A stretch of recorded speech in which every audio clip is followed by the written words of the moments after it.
नामदेव महाराजांसारखा महात्मा सुद्धा म्हणतात, जन्मोजन्मी आम्ही बहु पुण्य केले. मग काय झालं?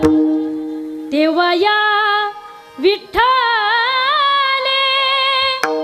कृपा केली.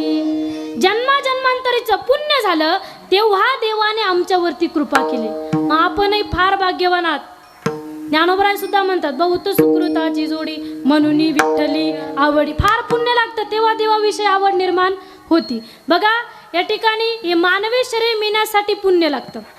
सर्वांनाच माहिती, एक योनी कोटी कोटी फेरा आणि मग लागे वारा मानवाचा, मनुष्य देहाचा. बघा या ठिकाणी फार फिरून आलो का मग मानवी शरीर भेटतंय. मग हे शरीर काही सहजासहजी भेटलं नाही. काही लोक सहज बोलतात तू जे या जन्मात राहिलं ना हे ते पाहू पुढच्या जन्मात. पुढचा जन्म माणसाचं भेटेल का? कोणाला गॅरंटीच नाही. हाच कसा तरी भेटलाय, फार पुण्य झालं. 2